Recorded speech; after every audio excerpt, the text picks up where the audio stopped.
Mbaaniriza nnyo era mbaagala nnyo nga bulijjo. Saalongo kanka kapita natuddewo dda. Omwana mulenzi ayitibwa Kasabuli alina galaji eyitibwa Kasabuli Auto Garage eri wali ku Gayaza Road opposite Total. Mugende mumuwagire naye atuwagidde.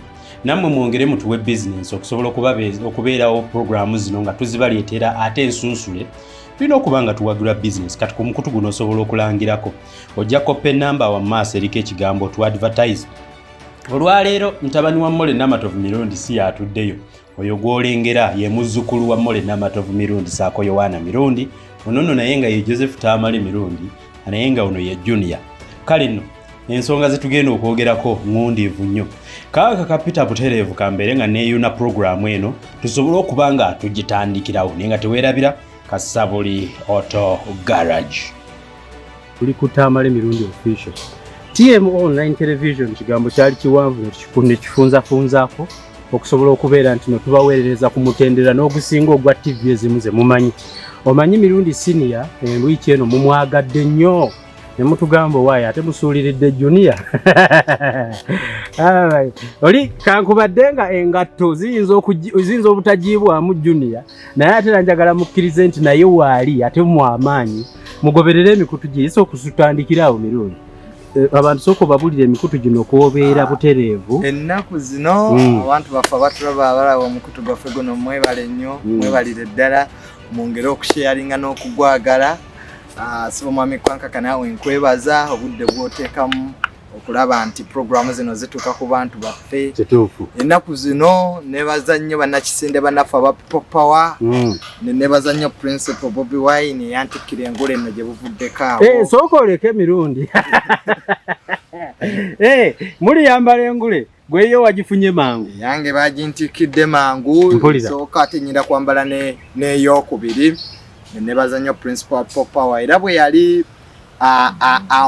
welcoming officially mu People Power nga kwanjula yakozesa ebigambo bino wammanga yagamba ono omwana wa mukwano gwange ate taata we y'omu ku ba media personalities mu Uganda. So ekyo kyanzizaamu amaanyi okutegeera nti muzeeyi n'abali mu opposition nabo bongera maaso n'okulaba ebintu bya zaayogere ebimu ebituuseewo n'okwongera okulaba nti politics wa Uganda asigalamu abasajja the voice of reasoning. Nembeebaza nnyo abawagira foundation zange left a child mbeebaza era enamba yange ngiteekako wano okwogera ku bikwatagana ku foundations ez'enjawulo abantu abazze bansupporting okuyamba abaana. Ennaku zino ndi nnyo ku Facebook Tamale Mirundi JR Tamale Mirundi Junior ye page yange osobola okulaba lives zembeera nkola okonokootera okunsanga ne tunyumyamu ne tuwayamu n'osindikira obubaka ne twongera okunyumya. Njagala ombuulire kyekiri ku People Power. Omanyi kyekibuuzo kye ntandika okubuuza kyekiri ku People Power lwayo nyina nkyengenda okwongerezaako awo tulyoke tutandike emboozi y'olwaleero. People Power tuli mu kwetegekera kalulu akali nnomo akatali scientific. Nalaba Principal waffe nga initiating obukiiko obupya kamu kakulemberwa Mr. Kidandala Honorable Mukaku. Obukiiko bwe yakola electoral committee ne mobilization committee obugenda okutuyambako okulaba nti twetegekera akalulu ka 2021. Basically kyekyo mbeera y'akalulu ku picking nominations abagenda okwesimba ku ffe ebyenjawulo. Basically People Power erimu activity. Okay. Lwaki ogamba nti nno mwetegekera akalulu akatali scientific? Ffe constitution ya Uganda we baali bagiwandiika eri clear n'engeri obululu bwa Uganda gye badde butegekebwamu. Embeera gye tulimu abali mu buyinza gye baagala okukozesa ng'ekikwate batuze mu kalulu akali scientific naye nga oba okozesa ekigambo science. Science is a practical subject. Olina okubeera ne conclusion, olina okubeera ne valuables, olina okubeera ne analysis. Bw'ogamba nti oleesa akalulu akali scientific mu Uganda nga COVID bw'ogamba nti yakakuleesezza nga abalwadde bwe tubatunuulira n'ogattako abafudde nga tebicorresponding because obulwadde okubeera dead tulaba engeri gye buwonamu. COVID unlike Ebola viruses endala ez'amaanyi recovery rate yayo gyali covering y'amaanyi ko wampulira abantu bawona because Uganda ewonyeza abamu without even clear medicine gye bakozesezza. Secondly, boba ogamba COVID nti yakulesezza scientific nga olunaku lwa leero abawona wobajja ku balwadde osigaze namba ntini tunuulira abalwadde bonna nga tubagasse tuli miliyoni 4 naye bw'ogatta abalwadde bonna tebakola bitundu bibiri ku population ya Uganda yonna 2% tewera na kuwera so ekyo tekiyinza kutufuula nti tuli mu mbeera y'akazigizigi era democratic rights zaffe zirina okukyuka ezituweebwa mu constitution okugamba nti tugenze mu kalulu akali scientific amalediyo g'otwalako abantu agasinga obungi g'abali mu gavumenti abamu bapasita because babasonyiwa emisolo mweno government mwosanga nga radios ezimu za ba propagandist abenalemu ezenalemu zisingako obungi ba moderator bali ku biragiro candidate ono bw'omukyaza omulala tomukyaza so yeyo media ya Uganda because ya wambi Museveni yamanya media ekyokuli media ya Uganda terina ba investor b'amaanyi compared to Kenya Daily Monitor tunda amawulire copies meka amawulire birango kati amawulire buli woga bikula nolabamu ebirango eby'amaanyi ojja kutegeera nti amawulire gayina ebirango naye amawulire ga Uganda tegayina birango kati abagawo ebirango be bali mu gavumenti so bayina okubakola ki kyovulanga programu za Mirundi senior zaavaako kubanga abamu abamafia abainvestinga mu media be bali baagala okumuwa ebiragiro nti gundi temwogerako gundi tomwogerako gundi tomwogerako program sigala ng'ogikola naye nze nkuwa ekyokukola so programs zinozisanga ngezina okuyamba bannayuganda okuleeta accountabilities zirida iryote so bw'ogamba nti ba aspirant okuva ku kansala okutuuka ku LC1 okudda ku member of parliament otukekaluko bwa president bonna bagenda kujja ku TV agatawera na bungi so ekyo kiba kirakinga knowledge okulaba nti akalulu kano ngeri gye tugenda okacontactingamu ekyokubiri Uganda tetulina tribe emu tetulina lulimi lumu you need translators Bobi Wine tamanyiro kalamoja Besigye tamanyiro kalamoja so they need translators tosobola genda mu kalulu nga 90% eyaba masses abantu abagenda okulonda akalulu tebawulidde eki information yo ekyokubiri mu Africa interface ekyali y'amaanyi okwogera n'omulonzi omanyi nti mu Uganda posta kuwanguza akalulu posta ekipande nabira kyovulanga yakubanga abantu mu Kampala gatwaga wange ekikazi kinyirira leka tukiwaaka kakati namirembe bitamaziro olwaleero bwakuba posta ne Shiba n'akuba posta Shiba kalungi abantu bajja kulonda Shiba kuba yanyirira kyovanga abakadde tebawangula kalulu era mwami Museveni amaintains ekifaananyi kye ekyobutonga aseka tebajja kuleeta kino kyabukadde because population y'abakadde ekiri akyali ku kyomuvubuka ekyajjajja mwami tajja kukireeta so ye politics wa Uganda so ebyo bene byenkuwadde n'otunuulire Burundi balonda Malawi yalonda obulubuze bukubwa mu COVID so tetuyinza kukozesa kalulu kali scientific nga tekayina na gikali kabadde mu Africa ng'amawanga amalala bwe gakikoze naffe tulina okukikola. As people power, do you think kubeera kubanyigiriza okubanga tuteekawo enkola egoberera ebyobulamu ebya scientific tugi amateeka ago tugafusing mu byobululu kubanyigiriza? No, I don't agree with that specifically. I only agree with General Museveni if General Museveni agamba nti mbakkiriza okubalale ne precautions ez'ebyokwerinda ez'ebya health zisigalewo. What do we do? Okubalale nyingi kyekigenda okusolovinga ebizibu bino. Leave people bakuberale bawa abantu 15 palale. So it means lale zino okweyongerako obungi with a few people. Abantu batini n'okubalale ziki enyingi. Have you counted how many districts are in Uganda? Yeah, okubalali ze nyingi. Exactly. Ekyo kyenkunyonnyola nti engeri yokka je tulina okukolamu is to give them a percentage of people. I see. Bebaina, but we need infrastructure in this country. Nti wetaaga ebisaawe enclosed places so that abalwadde tebayingira nga tebakebereddwa. South Korea yategeka akalulu yakategekera ennaku 4. Millioni 10 zasooka ne zironda endala 5 ne zironda because integrity tebasobola kubba kalulu. Ne kati mwami Museveni alaba nti aba opposition kuba etteka ly'ebyokulonda nalyo boolisoma. Electoral Commission tebagivunaana singa ereeta obululu ng'ebulayo essaawa 2 ziwere essaawa 11 tebagivunaana yeebeekoze ogwayo teteeka ligivunaana. Kakati bano bali mu gavumenti bamanya nti Kampala yejja okusembayo okulonda balina obululu bungi obw'opposition tubibaleetere ku ssaawa mmeka 5 bali abalala gyalina stronghold batandike. So scientific rigging yokka gye tugenda okugendamu but twetaaga precautions z'abasawo ng'amawanga amalala bwe gabadde e Burundi ne Bufalansa yennyini yalondako akalulu ka bumeya n'obwa kansala naye nga bagoberera amateeka ga health. Macron ne bamubuuza n'agamba COVID cannot make us to go away from democratic credentials. Yes. Institutions zaffe za democracy zirina okuba nga zirwaninga because COVID is here to stay. Tetwagala tusetinga president mu Uganda nti M.i.S.O bwanajjanga mungi omukulembeze anaabaliko mu kiseera ekyo anagamba kaneyongezeeyo mwaka kubanga M.i.S.O mungi. So we are setting a bad precedent in our country. We have to go back to reality. Let people vote nga constitution bwegamba. Kisoboka okubeera nti nno akalu kano kasobola okwongezebwayo. Do you as people power activists and youth do you believe that akalu kano mukkiriza nti akalu kongezebweyo? Sikiriziganya. I personally, I don't believe okongeza akalulu kano. Chenwana cha scientific. Scientific bajijewo tulonde. But look here. Nabagamba nti bakongezeyo nabo bayina clear position. One, obudde. Tetuyina budde. Parties, DP nakola na delegates conference yayo. Bali mu primaries ezaabwe nga mu kibiina. So there is no time. We have to get more time. Besije ye ababe yabongedde ekisanja. Yabongedde bongezi kisanja batambuli. Lwaki temune nabala tebabongera bongezi kisanja ensi netambula. No, I don't believe that primaries ezo zinogenda maaso. Okulonda akaba nakikirira parties fair movement. So tulina okubawa obudde obumala. Because oyina kati abantu bagenda kweyuza. Abenaalemu abagenze mu primaries gundi bamukubya akalulu basooke balwanagane.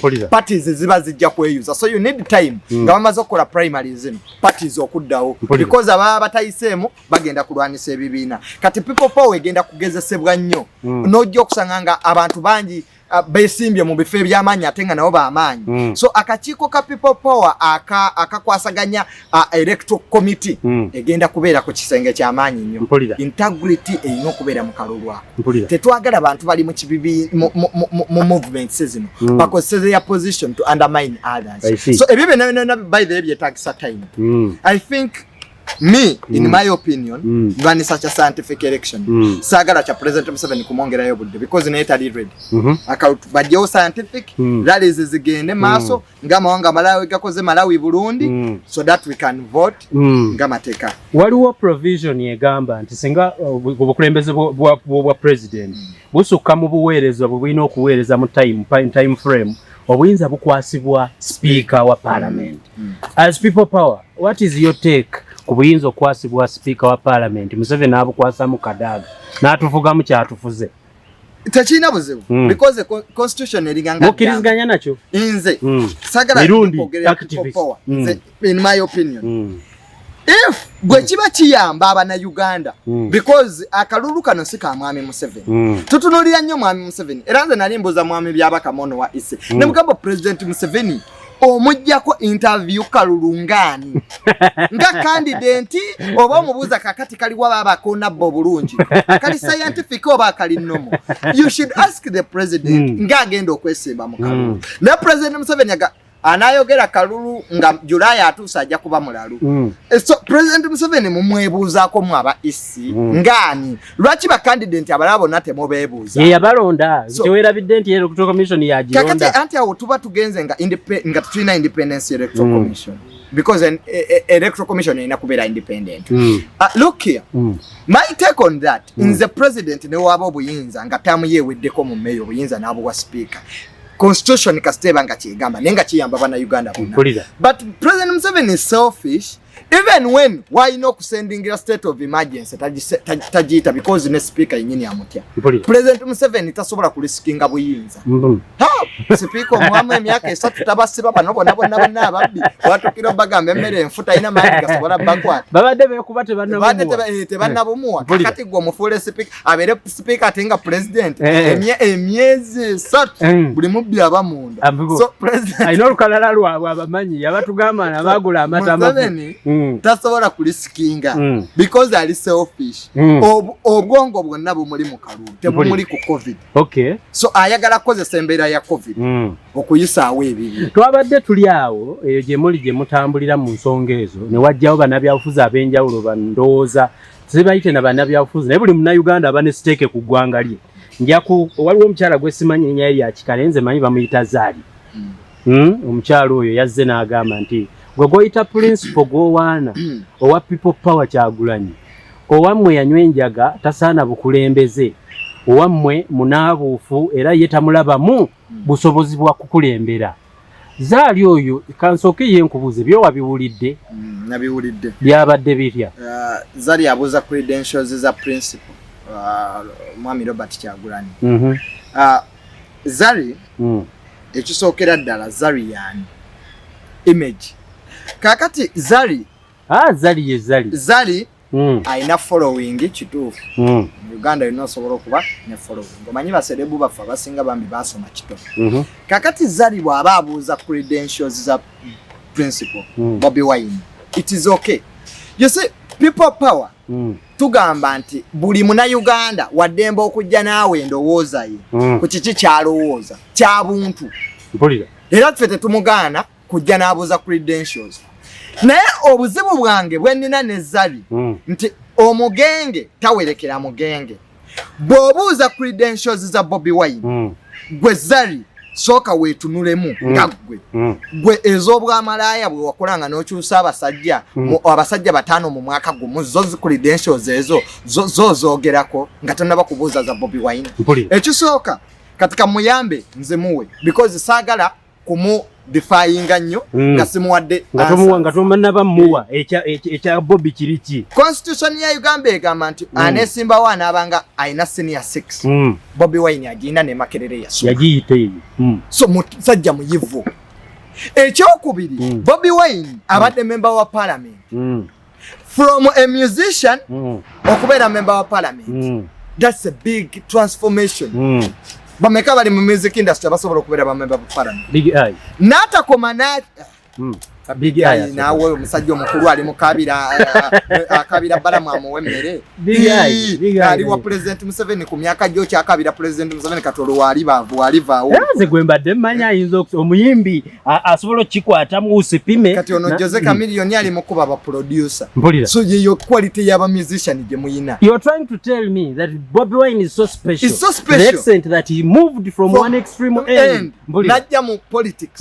Nata koma kufuka bupusi member wa parliament omanyi neba member wa parliament bawukana waliwo abayina embedde ngatte equivalent ya senior 6 yagenda kate eno atoyina gatta senior 4 no gatta certificate y'ekyalaani atogatta certificate kati awo nemwemu Bobi Wine nebyo nate yabiyita mpulira bano be babuuza nti wasomera wa Nabisunsa ne bamugaali abawala nti emabega waliyo eri abalinzi member wa parliament wetuyina but Bobi Wine n'atuuka mu parliament n'asobola okwa-identifyinga ebizibu ebiruma abantu mu ggwanga. So the first thing Bobi Wine yasoma senior 6 n'agiyitamu. Exactly. Zari akitegeera ekyo. Kati Zari akitegeera nti Bobi Wine gwaliko yasoma. Ye talinganga Zari nti aliye yakuula ki basajja. Mpulira. Talinganga Zari akyusa abasajja. Mpulira. Mu mwezi gumu no wetolola East Africa no vaino because we asking a presidential za Bobi Wine nawe oba wetadde ku minzaani bwazibuuza gwana nawe tukupimemu era social media wawulidde ng'emupimye omanyi social media ekupima ani ayogedde Honorable Bomba bazisinga ye yazibuuzisa ne Zari n'azibuuza social media yamupimye. Mpulira. Nemuka gwe Zari tukimanyi bulungi nnyo aba mafia bali mu government be bakuwadde se. Si ba mafia. Zari yajja na marketing government eno mu byobulambuzi ngali ne Honorable Kiwanda ne balonchinga Rolex ne balonchinga oyo abawamanyi ku ggwanga. Abawamanyi mu ggwanga yakoze aspirin. Oba ina ki yali yakoze mu balonchinga Rolex. Kati balonchinga Rolex era ebyo byali bya kibbi kyovola banga naye mwennyini. Abali enatebe bamuwase. Yate yali omugenyi omukulu ku M.i.S.O cover. Ate kati yoyo Zari gwe twogerako. Loyalist wa NRM. Lwaki zasooka n'abuuza president Museveni mu 86 bwe yali awamba obuyinza. Yazina government yali ejjuddemu ba DP na ba UPC government yasooka because abayekera bali basinga bali tebasomye. President Museveni yasomere Dar es Salaam bwabafuze eggwanga lino emyaka 37 kati Bobi Wine yayitako Makerere n'asoma n'agenda mu parliament ku myaka gye n'ava mu music n'adda mu politics na identifying ebizibu ebiruma abavubuka mu ggwanga lino. Bobi Wine is followed. I see. Worldwide. Kakati gwe bw'omubuuza presidential z'essaawa zino tukusekerera. Ekyokubiri, Bobi Wine yasinze okutondawo emirimu mu ggwanga lino mbuuza ati. Atya. Abe-NRM Bobi Wine project era abo bakusaasira beebaza nnyo Bobi Wine okujja. Ne Zari kwali. Ne Zari kwali. Kati naye ali ku project erya ssente mu gavumenti. Mpulira. Naye yebaza nnyo Bobi Wine. Zari yandiyebazizza nnyo Bobi Wine. Because okwogera obwogezi kulinnya Bobi Wine kati. Project nga gavumenti ekuwa ssente. Basooka ne baleeta abamuvuma ne birema. Bobi Wine ne mumuteekako abamukuba ne bigaana. Gutyo wa Court Martial n'amuteekako emmundu n'ebulanga kkondo. Kakati bw'okwata Zari ebigambo byayogera n'obikompeyalinga n'abantu abagoberera Bobi Wine Zari naye yennyini presidential zitazini. Kakati Bobi Wine bw'osaba credentials olwaleero toli isi. I see. Isi ye verifying. Akakiiko kw'ebyokulonda wekanamutunulamu. Wekanamutunulamu ne kalaba. Nti alaakinga. Alaakinga tekajja mu nominate. Naye singa yavaayo dda mu parliament. Abannayuganda bwe banaamutunulamu ne bagamba nti Bobi Wine tasaanidde kufuga. Zari si yatusalirawo. Presidentials ife bagenda okulonda fe abazimanyi. Kakati ffe bwe tunaamutunulamu abalonzi. Kubanga okulonda president w'eggwanga tetumala kwebuuza ku Zari. Zari ali sente ze nga bamafia bamuwadde sente ze naye ng'omusajja gwaliko alina n'ogamba nti omusajja alibadde mu parliament. Mu parliament lwaki tebamugobayo singa tazirina. Identify nze Bobi Wine tebamusibangako mu kkomera. Tagenda nko ne bamusalira omusango mu kkomera. He's a morally upright Ugandan. What else do you need? What I want to tell you, Mpozi Zari asinzidde ku moral weighing scale ogamba nti Bobi Wine eneeyisa ey'obuntu tagwanidde kukiikirira abantu nga Zari. Kuba tooki mu nneeyisa y'obuntu eya Bobi Wine tulabe oba Zari kyagamba kituufu oba si kituufu. Bobi Wine si mulalu. Morally upstairs. Bobi Wine si mulalu. Bobi Wine abadde mu parliament. Weighing scale gy'olina okupimirako Bobi Wine as a member of parliament. Bw'oba oyogera ku Bobi Wine toyogera ku LC1.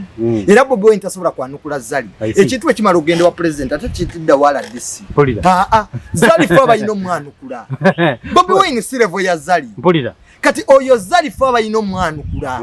Zari image ye n'ebintu byakoze mu bulamu bwe ne tubikomparinga n'ebya Bobi Wine. Bobi Wine is an inspiration ku bavubuka. Agobererwa emiliyoni esobemu ku YouTube social media. Zari naye agobererwa abantu bangi which is okay. Ne Bobi Wine amusinga weight. Bobi Wine agenze mu parliament n'atatulayo butuuze nga bakatolubwamu. Na is a good debater. Tuvulanga bamuyita mu radio ne ku TV. We are talking about omanyi President Museveni agenda kuteekamu abantu bangi nnyo abapopo abatujje ku mulamu nga maze okubawa ssente. Babala mu kye baliko. Is to dilute politics. Bobadde oyitaba distractors emabegaawo. Is to dilute politics batujje ku mulamu affe nga people power. Zari ye yafunye kye yabadde ayagala to distract us to more attention. Naye Zari akyusa abasajja ne relationship yakulema. Iyo Diamond Platinum akana akatoba akatwala nawe ojja n'oyogera mu bantu nti oyagala credentials. Malaya ayinza okujja n'atugamba nti bannange mumpe obwasaba nze agenda okulira abakyala ku muluka n'abakyala agenda okuba n'abakyala malaya totubitubulira ebyo abo Bazari banoonya ssente. Naye njagala nsinzire ku abo era ababoogerako nkwanjulire n'ono eriyo omuvubuka nga muzannyi wa mizannyo oba yeeyita Dr. T naye abali bubi aba people power agamba temunnabeera beerufu ku nsonga ze mugira. Mirundi nno siniya yangamba munoonyeza akaana kakakuba ennyondo. Yagamba kamunoonyeza akuba ennyondo naye nga ggwe bw'oli psychologist tubuulire ye byayogera what is your say on Dr. T amalezi whatever. Aba government eno kyensinza okukola ekibi. Abantu bonna be baleese okuba Bobi Wine bonna balina ebizigiro byabwe. Bonna teboogera muntu n'abawulira. Bonna banoonya ssente buli omu akimanyi. Kati bano okutte bano ba full figure bakusaasira ba Ashbag banagayo group tekuba Bobi Wine. Because ensonga Bobi Wine zayogerako za national issues. Teziza abayimbi. Issues of national interest. Zino bibiina by'abayimbi. I see. Bobi Wine tayogera ku bintu biruma baserebu nti Bazari baveeyo. No ayogera ku muntu wa bulijjo Uganda yonne miliyoni 4. Polida. Bye boogerako kakati bano ba Dr. Tamale oyo omwana naye anoonya ssente ze nze simuyinaako buzibu anoonya ssente ze Dr. Tamale talina moral authority yeyambisa karakita ya famire yaffe ye yeyambisa karakita ya famire yaffe n'erinnya lyaffe okufuna ssente which is okay ffe tetumuyinaako buzibu as long as erinnya lyaffe talivumaganya but gwe Dr. Tamale okuvaayo ovume Bobi Wine ng'oli muvubuka kati government ya President Museveni gwe Dr. Tamale abadde mu comedy ne mu bavolongoto bano be yali ali nabo bagwenyufu banne bamugoba nga bale batasaane ne volongoto ko yali akola ngate volongoto nnyo ngate bamugoba kakati oyajja kusibira ku street mpulira ne banno be walimu nga mukola comedy bakugoba nga bale batosaanidde ne volongoto wo abantu bonna government ya President Museveni bereese okulwanisa Bobi Wine nabo bennyini bali morally not upright. Yes. To be a change agent you must have a good communicator oyina okuba nga oyina image gy'olaga. Honorable Mbabazi singa ye yaboozezza ku residential oba omuntu yenna ali mu capacity eyo oyo omuwuliriza naye Zari abamuzeemu ku social media beyenkana nabo beera bamuvumya ebituufu ne bamugaa gwe wali mu ssabo e South Africa nga mukuula bantu kakati ate essaawa za leero weba gavumenti eyagala okulibrandinga bakuwe ssente ojja odisorganize ng'ekibiina kya people power olage Bobi Wine mbu tasaanidde kufuga ggwanga wefudde isi tuzikusendingire credentials za Bobi Wine ngani we can't, you are not isi tulinde bamujjeyo bujja so tulinde bamujjeyo gwosiriko gavumenti yalina credentials njagala era kusinzira ku nsonga eyo yennyini owolezezza Zari okola bw'ati mu people power waliwo omukyala gwe mbadde nsinga osangayo ate nga mukyala ono yasoma alina buli kimu bamuyita dakitaali Siteera Nyanzi nze ndaba nga Siteera Nyanzi okusinzira ku moral upbringing ye n'engeri gyazzeemu mu people power ate abadde tagwanidde kubonga y'omu ku bakulembeze abeegwanyiza n'entebe y'okukiikirira abakyala mu Kampala Siteera Nyanzi wa people power support Siteera Nyanzi kituufu Siteera Nyanzi ali nze bayida ikankubuli Siteera Nyanzi muyivu ku ddala lya dokita okubeera dokita mu research si kintu kyangu kineneko ebitabo bolooza nti ebitabo byangu genda walinga bavetinga ba MP mu parliament abo ba minister nga babavetinga olabe ekizibu ekiri mu ggwanga lino Siteera Nyanzi muyivu byayogera bibiri. Okay. Siteera Nyanzi akugamba nti sanitary pads government ze yeeyama mama Janet ze yeeyawa teyaziwa baana which is okay. Ibyo webiri which exists nzo omuntu mipimira ku byayogera webiri. Okay. Kakati ye Siteera Nyanzi ali kulwanirira abantu much as to disagree nga na lulimi lwakozesa ne byayogera webiri mpulira bituufu ate people power it's free entry and free exit people power buli ayogera ensonga eziruma abantu ali mu people power zenaga people power si movement it's an ideology.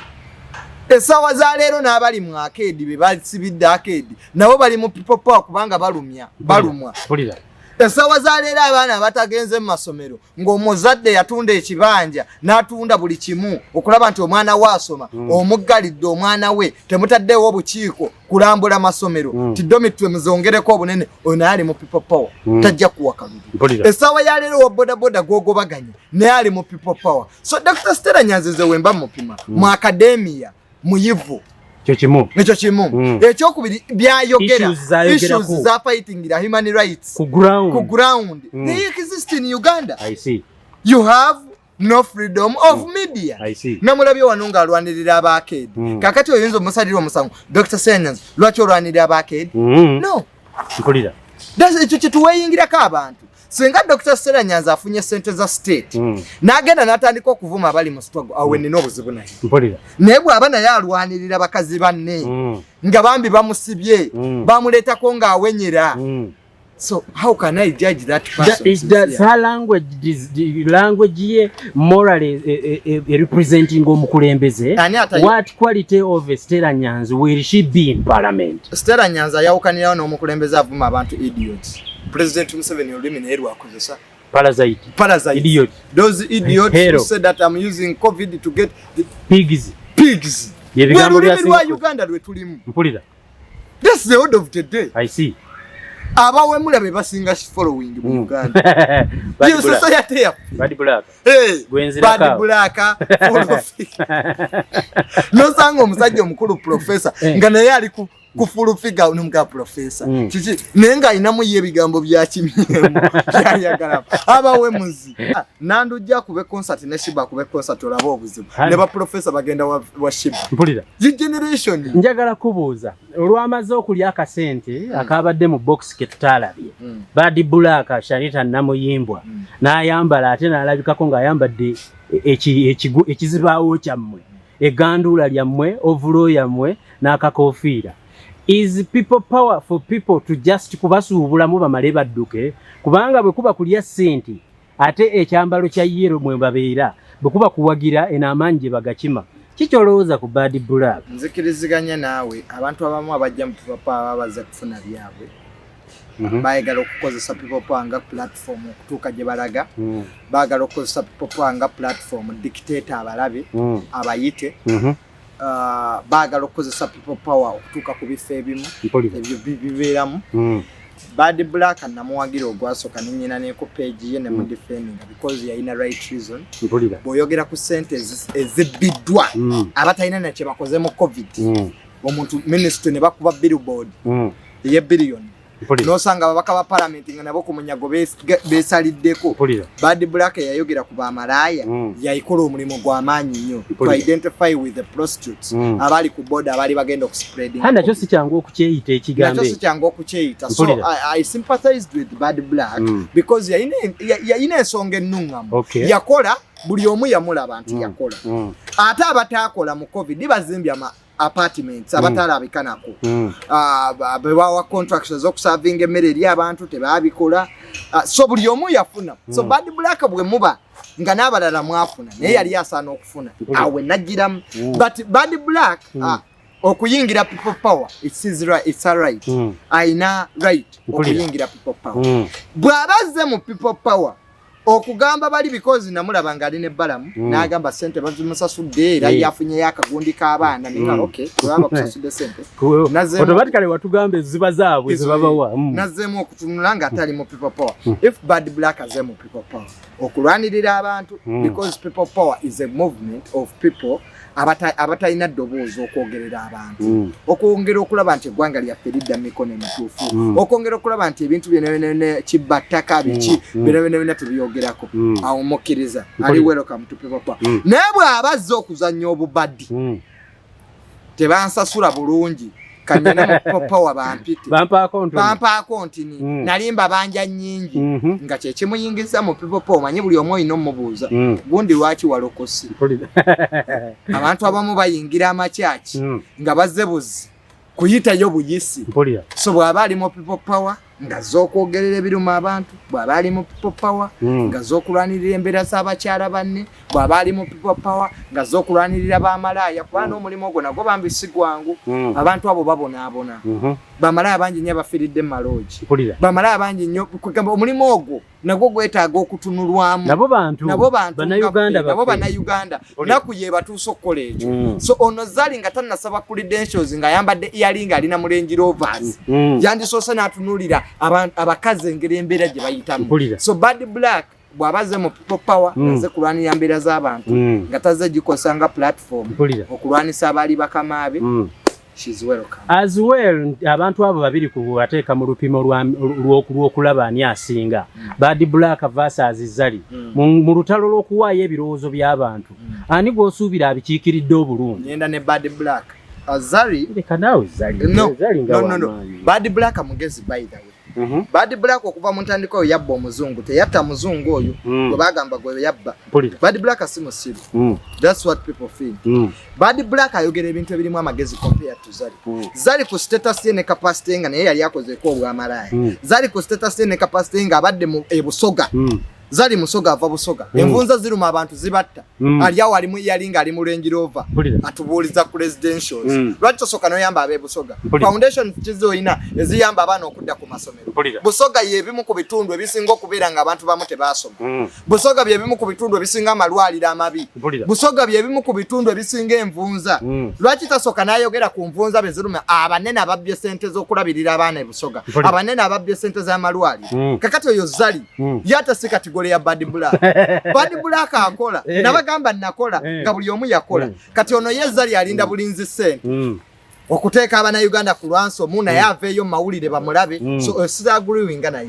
n'atulaga woofiisi ye n'atulaga Range Rover ayambadde earring nekeresi ayambadde engoye za bbeeyi ezo engoye zali zayambadde ziza abaana ku ssomero so gwe bw'omala okubeera mu S n'omala okulya abannayuganda n'obaddiza obwenkulumu I cannot support you I can support bad black because ayinamu intellectualism bwatuuka ku baamalaya balwanirira mu covid alwanirira najja n'abalwanirira mu covid oli Zari alwaniridde ki yali mutwalize mu mese you see to even ne be baleeta an image matters I see na mu Uganda image te eringeza kyaliwo mpulira integrity morals tezikola because the more we become democratic the more morals will come in I see olupapula lwa Amawulire lwaliwo kuwandise konti oli muli wanguzi ebyo batunulira mu vetting nate sibyo batunulira mu Uganda in fact mu politics w'abazungu omuntu okumuga nti mubbi omusiba mpulira paka kana akawala aka president ka South Korea akakyala kali mu komera lwanguzi mpulira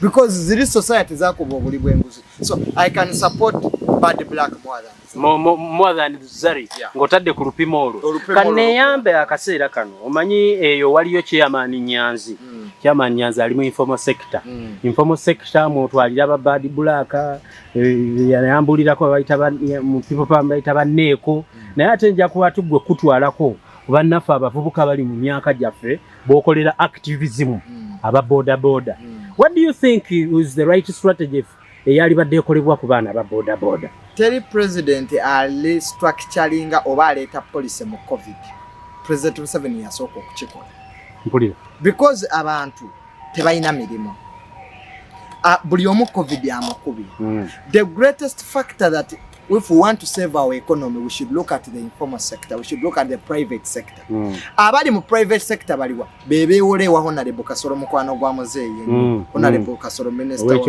wekyotera polira bebaliyo bebagenda bebewola sente mu microfinance kakati gwe mu budget bwogamba nti UDB Uganda Development Bank ajogenda okuwa sente nga requirements z'okuwa sente oba okuzijjayo wetaga ng'oli big investor I see requirements zetagisa okufuna sente ezo ne mu microfinance eno wadde requirements ziyamba nnyo abantu bano bamufuna mpola kakati oyina informal sector eya boda employing abantu bameka mitwalo eya tax employment abantu bameka Kenya bwe yali ayagala kukyusa transport system yasooka nekwata aba driver ne bateeka mu cooperatives one we must look at the head I see because you cannot restructure something nga toyina restructuration framework I see oyina okusooka n'okola framework to look at these people you are going to phase out from their well-being to the transformation of where you want them to be. Tosobola kera bukezi ku bakyatuka ati ababodaboda bagende kigenda ku affecting ne security level yagamba kasitasi zaabwe z'abagagga ebintu bikolebwa president ayagala abantu oba president afa ku economy because a bodaboda okubeera mu nsi kikulaga nti economy teri bulungi buyindize zimu ku nsi zirina bodaboda nyingi kakati bw'ogamba nti ababodaboda bano obajjeewo which is okay naye sooka otubuulire structure framework obataddewa transformation health enfuna yaabwe obateereddewo SACCOs nge Kenya bwe bali bakyusa transport system nti bajja kugenda nga mu SACCOs beewole oyina gy'obatadde obawadde ebyalaani obawadde ettaka obatadde mu agriculture because oyina abavubuka ba mirundi esatu oyina abavubuka bagende Makerere ffe ne tusoma abo bajja kola emirimu as long as you build very many industries they will work because they can transfer their labor oyina abavubuka bakeera ku M.i.S.O abo beetaga rehabilitation build rehabilitation centers nga bali abateekemu ba psychologists to rehabilitate them after give them skills kakati oyina abavubuka abeekoleddewo emirimu gyabwe what do you need to do is protect these jobs nga babodaboda bo batwalidde aba Rolex mo batwalidde bonna ino protecting emirimu gyabwe so sandibadde na government buzibu singa yateekawo regulatory framework ennungi tubaregulatinga tutya abavudde ku mirimu tubayamba tutya tubateereddeyo loans mu banka ze basobola okwewola with low interest okufuna ekintu ekye bakolamu bodaboda zaabwe tuzigule tuziwe uguma ezikolemu emitayimba oba ffe aba government tuzigule tuzifeezinge out ekyokuli oba oyagala okufeezinga out commodity ogenda wali mu URA tax omusolo gwe bateeka ku tax fenga abali mu business ya tax twakiraba nti government webe yagala mu economics government webe yagala okufeezinga out a commodity eyongera tax neba nyingi abantu ne bakiddukamu bo bennyini kaakati lwakuba mwagala ababodaboda mbajjeko omusolo PSV passenger biki ogwo omusolo gwe mubajjako as if motorcycle is a vehicle kaakati omumala obajjako omusolo ne mubakkiriza ne bazireeta ate ne mubajjawo so nemuziteeka ku police. I see. So njagala okulaga ekyo sakkiriziganya nakyo you cannot restructure transport nga n'enguudo zennyini infrastructure toziyina bw'ogamba nti oleese baasi sooka ozimbe enguudo ezisobola okugendako baasi ne buno obuguudo bwammwe obw'omu kibuga kwanze gavumenti nagiwa amagezi Kampala tekyasoboka kukola mu bye mwagala kukola gwe Kampala okitunulira ng'ekibuga naye bwe bakitunuliramu bubbi kampani ezikolijolamu ebisaaniko z'abaani kampani ezizimba enguudo z'abaani kampani ezitunda ettaka z'abaani so Kampala is a gold mine. I told them let us accept tugende tufune ekibuga ekirala kati ebibuga ebirala mu biwadde state status n'ebimu villages tebiqualifyinga kuba city status villages mu Kampala olina abakyasima mu kabini elatulins ekitasobola kubeera kakati zino z'owadde city nga tezennatuuka kuba city kubanga oyagala okuteekawo emirimu nti gundi bwawangu bwe bamukuba mu primary NRM agenda akole ku district naye nga tikiri ku service delivery. So at the end of the day we need to develop a new city. Emyaka 35 gye bamaze singa bakwata entebe ne bagamba nti neokugulamu plot oyina kubeera ng'oli kuki ku plan ne tupulaninga ekibuga ekipya. Egypt eri mu kuzimba ekibuga ekipya. Countries have transformed. Bano balina Dar es Salaam abatanzania balina ne Dodoma. Kenya ina Mombasa ina ne Nairobi. So we need another city. I see. That's the best option. So Mirundi kyenkwagadeko kwe kutunulira mu nsonga ne approach ey'ekiyivu ate gye sirabye mwatebe twalisuubiddemu obuyivu. No, ekizibu kya Uganda ba minister tetubalondera ku merit balancing. Ono namugwanye yava ekibuga yali kansala ne bajja bamuwaaki okubeera nga minister naye nga teyasoma na ku urban development. Ekyo Kenya kyetulese. Tanzania leero eri mu middle income status because the technocracy there be balina okukola bye bateekeddwa okukola. Kakati wano politics prevails over law. Politics prevails over development. Kyekizibu kye tuyina n'okusanga akulu mumuwadde obwa side director talina musango gwe yali akoze wadde ogw'okuvuunusa ono IGP Gondi Kaweesi omwoyo gwe Mukama agulamuza ekisa musiba mutukwatira abattaka Kaweesi azefu Kaweesi yafe emirundi 10. So tetulonda ba technocrats. Tosobola kukwama nti ekibuga ogenda kitereza nga toyina leadership. Lord Mayor mukasuse ebbali bakansalo bakasuse ebbali. You can't develop the city without leadership. I see. You are using the politics to develop. And the politics doesn't develop anything. I see. Because politics is a war of interest. So until when we go back, netegeera nti Kampala we tumufuga ayina abazaalirwa n'abaamu. Kampala mu kitolo. Kampala oyina abantu abeekozeemu classes mu Kampala. Abo natusobola kubagoba mulundi gumu. Webale nnyo Mirundi Junior era nkwebazizza nnyo kweyo approach yammwe eri informal sector. Nate era njagala onyongera ogumize. People power tubalondere kuki wata kugamba sisiale mpaji kyennene ngondirivu kwe tuyinza okulondera people power Ssaako n'omukulembeze ow'okuntikko Bobi Wine kiki biki tunuleko nga mu policies za mwendala minus bino kuba zo nzitegedde bulungi yongera okuba campaign kuba lwe tufuna obukisa tukuba campaign. Bobi Wine kyalina okukola bw'anaaba afuuse president is to build institutions ez'amaanyi. Enkoko bwe bagiteeka mu kayumba akayumba tekasemberayo enkoko yenyegemu no enkoko yeyina okulaba nti ejja mu kayumba. Era bagamba nti omuyonjo omutono gwe guwete enkoko ekinsutu Luganda proverb. President ayina okufeetinga mu institutions wabula institutions size zino okwegaziwa za accommodating omukulembeze buzibu bwa Uganda kooti zeegaziya omukulembeze zisobola okujjamu ebiragiro by'omukulembeze ate ng'omukulembeze yayina okuyimirira mu kooti kakati ekyo kibi kimu we have to go back and build stronger institutions. One, by okuteekamu ba technocrats abasaanidde. Eggwanga lifaanana Tanzania, Rwanda and Kenya are developing at a fast stage. Uganda, we are becoming the second man of East Africa. Olwaleero standard gauge railway Kenya emaze okugizimba. It transports tons and tons of commodity in a short time. I see. Mu Uganda railway mwagiba, ebyuma ne mubibba, buli kimu ne mukibba, n'amini bye yalekawo ne mubibba. Kakati tosobola ku developing ansi nga tolina alternative ya system, transport system. I see. COVID singata tusumbwa na ku border because train yemu etika ebirole bye bino okwetika mo very fast atenga biri safe and secure eba mpavu nnyo bulungi nnyo. So water system mu Uganda gye tuyina ebidyeri biri mu mbeera ki transport system mu Uganda yennyamiza. So you are going to find that in absence of a good system transport network tetugenda kufuna development. Ekyokubiri amasomero tosobola kusanga nga ba minister tebalina amasomero. That means education is commercial now. Do you expect a minister to regulate himself? I don't know. Ngata amasomero naye alina amasomero. You can't. So we need to go back and restructure the education system. Tukole nnyo universities z'abaana ab'omutwe. Ebirowoozo by'omutwe because skill never dies. Empapula nnyingi ebitabo ebiriko pages ennyingi. Ebitabo ebiriko tebikyakola. But skill omwana amanyi okanika balubu asinga oyo because degrees of ezimu tetulina ba specialist to specialize nze mu kintu naye olina degree nengo ina degree nosoma ku kino nosoma ku kino you have knowledge but you don't have a skill. I see. That's what lacks in our labor very good force. You should look at health remeddewa.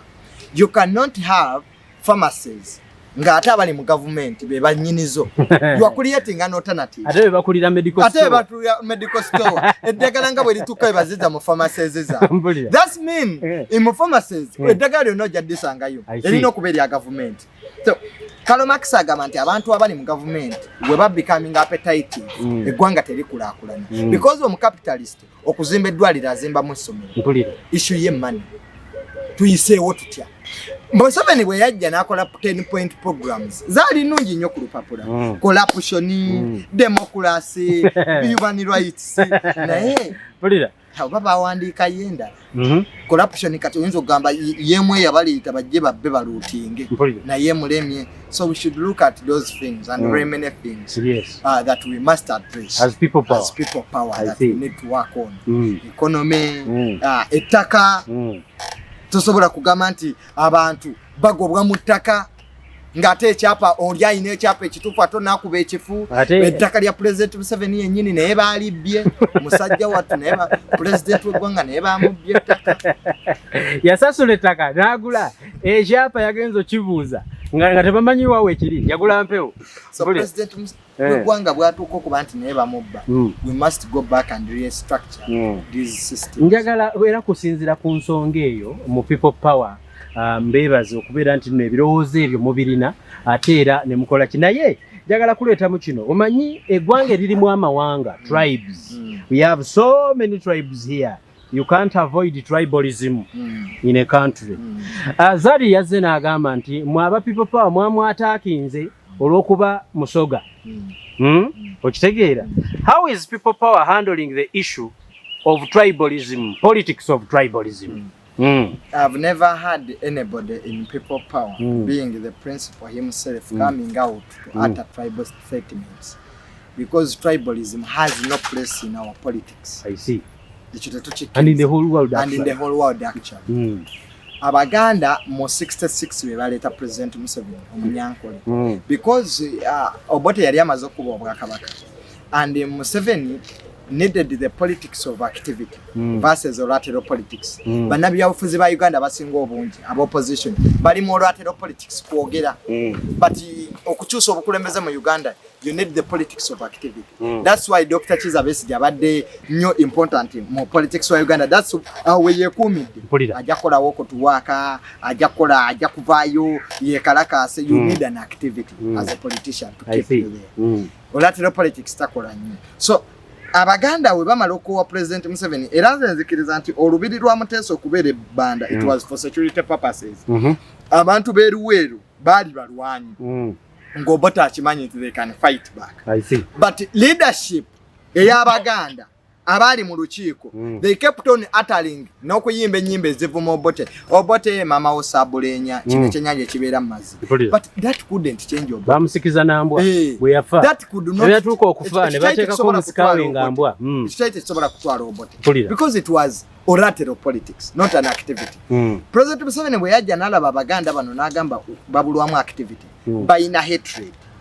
Bakooya Obote ketuteekewo olutalo ye activity tuvola bango olutalo yaluteeka mayiro 45 mu psychology oba oyagala abantu bakugobere motivate them kyebalwanira babenga bakirabako olutalo wakati w'abazungu ne Gaddafi abalibiya bawagiranga Gaddafi nga bamwagala nga bagamba nti omuzungu ye mulabe waffe olunaku lwe yatandika okulya ne basakoza ab'Ebufalansa olunaku lwe yatandika okugabira amakampani g'abazungu contracts olunaku lwe yatandika okuteekawo Tony Blair nga advisor we abalibiya bamuvaamu kyekiri ku President Museveni zonna yalwanirira security erodieta abantu corruption yaddayo President Museveni sigwe baali bamanyi bamuvaako abantu nti ne bwalangirira Christmas nti 25 December baddayo ku kalenda zaabwe ne bakebera oba byabagamba bituufu. So I don't think that anybody in people power could take that place of tribalistic utterances. Zari is just looking for importance.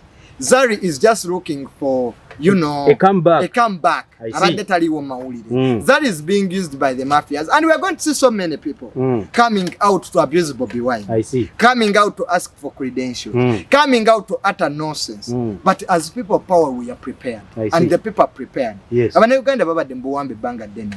Before nga tonafuna Bobi Wine, first tell us what have you done to change the situation in our country. Tojja kuyimirira eri South Africa. Ne bulwenjira ovabo ne bunekeresi botandika okutandika okuyisa olugayo mu struggle. I see. So people power eyimiridde ku principles. Teyimiridde ku tribalism.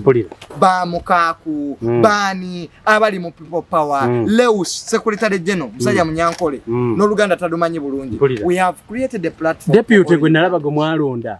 Naye omukyalo oyo si wa ggwanga lye limu n'ekyagulani. So people power has created a platform for all of us, for all Uganda. Because it's a movement not for Bobi Wine. It's a movement not for us. It's a movement for all Uganda. Njagala nsinzire ku eyo ensonga nkutwaleko ku bannayuganda abali ebweru. There is a very big cry. Era njagala ontuusiza obubaka buno eri Bobi Wine. He offered a statement sometime. I didn't know whether it was just a statement. N'agamba bannayuganda abali ebweru asobola bafunira ennyonyi n'ebakola ki n'ebakomyawo. Era bw'omulaba mutwebalize kubanga bannayuganda bangi nyabatukubira kasimu ku Mukutu ne tugamba waayi mu ngeri y'enguzi waliwo abayitawo abalala nga tebayitawo. Bannayuganda abali ebweru mulina pulaani ky'obutaddayo bweru kuba omuntu wagendera ebweru ab'emirimu wano gimubuze. Talk to them, talk to Ugandans abroad. Bannayuganda abali ebweru ndabyeko ku videos obumu nendaba embeera bambi gye balimu. Uganda yensi yokka kimayo bantu bayo bweru naye nga bannayuganda bali ebweru omanye sente ze basindika wano eri famire zaabwe $1 billion sente empitirivu. Omunnayuganda ali ebweru asindika sente nyingi because bw'asindikira maama we sente maama we ajagenda mu katale agula ebintu ne gwe baguzeeko naye agula ebintu ate naye azimba ate nga naye so alina akayumba ke wano. I don't know but when nalaba Honorable Sam Kuteesa nga alina famire gy'aleese nga president yali yeekometinze n'agamba tetujja kukkiriza bannayuganda bali bweru koma wano because COVID barracks yalumbiddwa. Twali tuli awo nga family bagire abantu ne bagamba eno family yazimba Constitutional Square yakola Uganda anthem twewuunya mwe mwava ebingira Grace so twewuunya family ekyo kye yakola nga bannayuganda abali ebweru bali mu kubonaabona. Abannayuganda abali ebweru baagala kudda waka because eky'abannayuganda abali ebweru kyangu nnyo. At this time singa tuzimbye quarantines ez'enjawulo and we can accommodate some of them. Yes. Ne bajja mu quarantines ne bamalamu ebbanga but nga government ebayambako okusasula kuba eri tebasasula kubanga eri tebasasula bavuddeyo mu mbeera embi. How can kati okamootya kapa liita z'amata 5 omunnayuganda avuddeyo eri mu mbeera embi.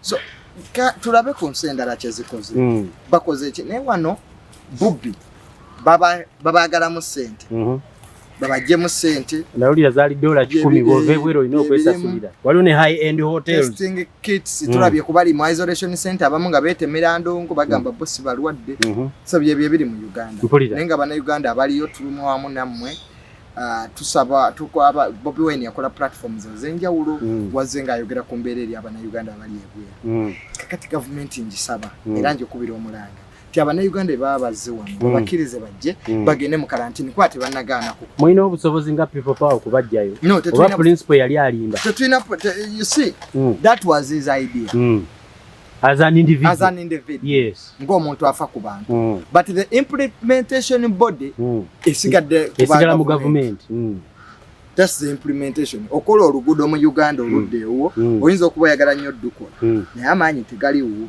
tosobola kera ku makya noga nti ngenda kukola luguudo egyo mirimu gyaki ya government so Bobi Wine toyinza kunenya nti emmotoka weba egenda kutomera n'oteekayo omukono you are doing it to save yourself naye tejja kuyimirira era egenda kutomera so for us we created awareness we created the platforms and we want to tell the government and the state abannayuganda bali ebweru babazi abavubuka abali mu people power mukkiririza mu kwegatta ku Besigye mu politics abantu beegatta ku bintu bisatu one kubanga tebakeegatta wano politics wazatambula mu nsi yonna you see tulina okwogeza information si kwogera bye twagala okuwulira one you mwegatta ku policy policy za Besigye eza Bobi Wine ne Mugisha muntu nani zaawukanirawa ye zinza kwataganirawa mwina muyina ekikwate kimu ekitambula kukyusa mu 7 ne ku policies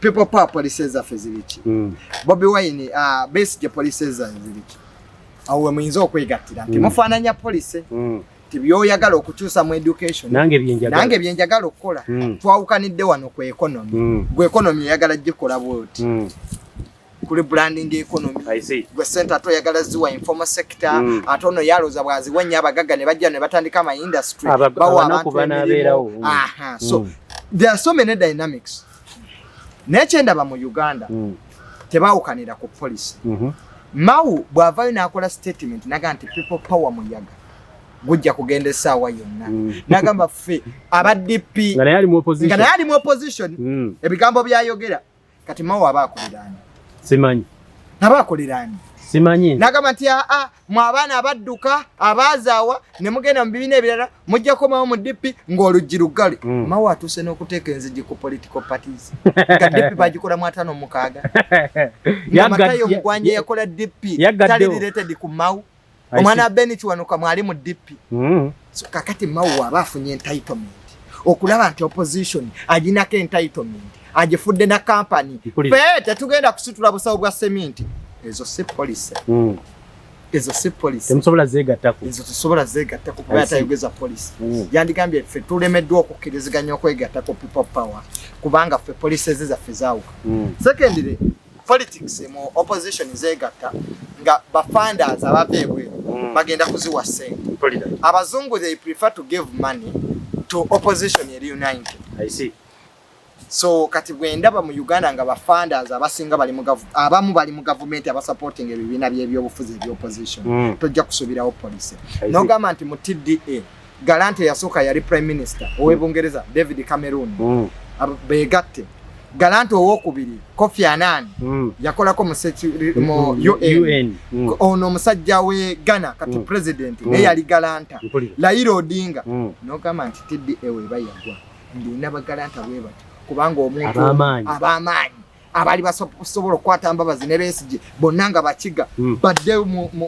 unity negaana obukiga yabwegana yaganza obukiga obwange nze ndi muhororo siri oli omuweeno there is a big force in government efuga opposition I see bagalanta abo tebandiremeddwa mpulira ewali Kofi Annan yakwata UN era Besigye yaddukayo mu TDA naye yaddukayo mpulira era nze nagamba muganda Bobi Wine n'abamu benjogera nabo nti President Museveni buli political party ya Uganda ali fully represented akiikirirwa President Museveni akiikirirwa tereza kamera nkadde mwana mpulira kuba tebakawulidde President Museveni mpulira mu buli political party ya Uganda ali fully represented Akiikirirwa. Ewammwe ani amukiikirira? Mwe bali. Bamwe mpipa. Ani akiikirira muzee? Bebagulayo bali tebali eno. Bali eno. Kubanga ise inaka kwate ka musindi. Ate omugula. Sindika ababo. Gwe sindika abantu. Bakette omalo baguleyo nti bisibabo. Mpulira. Omale weefuule. Tisigo wabasindika. Oli mu katale ka byabufuzi. Oli mu katale ka byabufuzi nga babo. Mpulira. So balina okwegendereza. So kakati opposition ya Uganda unity ekizibu. Lwaki okazeemu akantu ako? Kakulu nnyo. Omanya abanyankole baga tubulira bali hansi ali iguru kuwulira. Mpulira. Nti tubulira abali wansi n'abali waggulu bawulire. Kwese mu ceiling. Eda kyabanga kibanyi. Kakati gwayogera ku unity mu Uganda nga bali bagalanta abayina sente abayina ebitiibwa. Mpulira. Tiddi eneeyika. Olina okumala ndodde nomanya tiddi lwaki yakola. Olina okukuba tochi mu Besigye gwe weegatta naye okuba essente mu tochi mu mawu afudde opposition entitlement yetakyuka DP yennyini emulemi okwasaganya banna abavuma those are pumpkins ebyo bibowabowa gyoli nti yesi kibowabowa mauna ekibowabowa ayabisa sirogari ayibiri bazita bazenzerabidde Mirundi yatera okuzingamba ya Uganda Bobi Wine amagezi gemuwa yandibadde akwata obukiiko bwe bubiri bwe yakola n'ateeka amaanyi mu bukiiko obwo n'afokasinga kalulu. Katumalirize na kino. Do you have trust in byabagambi? Do you have trust in the electoral commission? Byabakama amita byabakama. Byabakama wa EC lawyer Ssaako n'amumyuka teacher. Muyina obwesige nti banaabawo akalulu akali free and fair. Byabakama si yabba akalulu. Ekyo n'abana Uganda kanti bategeeza. Ababba akalulu ye lwako gy'atakyuka. Yakuba polling station Lwera A, Lwera B, gye balimu omukyere ate wabayo polling station. Kibimba B. Awe baba bila opposition. Kibimba B yafuddeyo buli lw'emitwalo 3. Mpulira.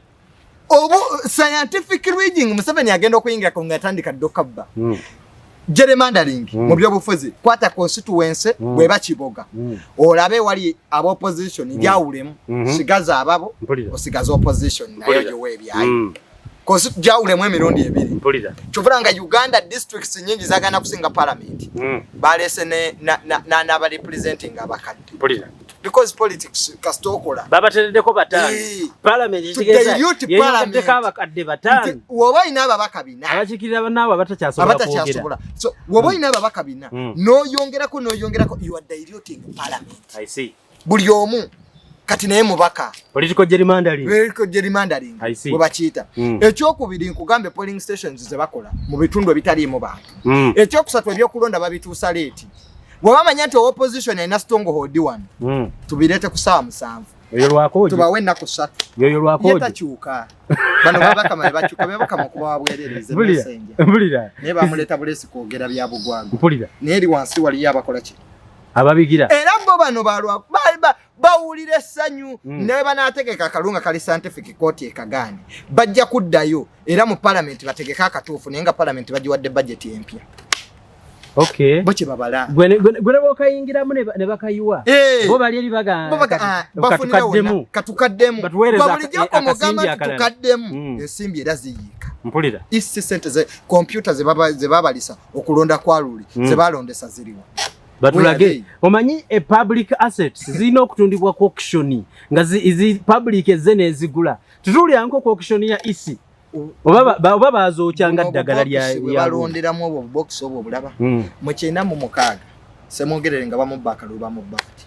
Baleeta akalulu k'ebiveera. Oyingira mu kiveera n'olonda ate buli candidate yalina akabox ke. Era jje n'omuwe yayingira akalulu. Akaddako era okulondera mu biveera byakumakalu kasemogere. Era jje n'omuyaga nze temujja kunzibira mu biveera bya semogere. Temujja kunzibanga wetwa basemogere. Tumukunde. What has Tumukunde been saying? Akalu twende tubakabbe. Yabuza n'omusha, don't you know how we have been winning in this country? Chief Sipai yabyogera. Kakati mu Uganda owe Malawi Dr. Lakwera oyawangudde pasita mu mwina ba pasita bameka basobola okuwangula. Tulina ukayanje. Musumba Robert Kayanja bali muki wamaanyi bali credible kuseta usita konkona bamukubadde amawulire mpulira olwa empisa emu ekisajja kikulu etajja mu nsi mpulira bapasita bamwe bali kuki mpulira obwavu bubaluma n'olaba pasita ng'ali mu kubulya nji naye ng'ennamba za mobile money zimubisa amaaso ne face mpulira ku TV nga bunamba buyitawo nga 15 weereza ofune omukisa so Uganda we cannot build tetuyinza kubeera ne Dr. Lazarus eyawangudde akalulu e Malawi nga pasita ffe bannaddiini baffe badda mu birala basumba sente tebasumba ndi Mirundi Junior bwetyo wetugenda okubanga tumaliriza programu yaffe olunaku lwayo tubeebaza nnyo genda ku TM online television omanyi kuliko Mirundi Senior mubeere nga mwagala ebintu bye ababuuza obutawo bwe mugende ku Uganda Bookshop Ssaako ku Diamond Trust Ssaako abaagala online onaabeera omukubira akasimu bw'onaakayitaawo akamesegi n'akamutwalira nti ono ayagala consignment ey'obutabo naddala ababwagala ebweru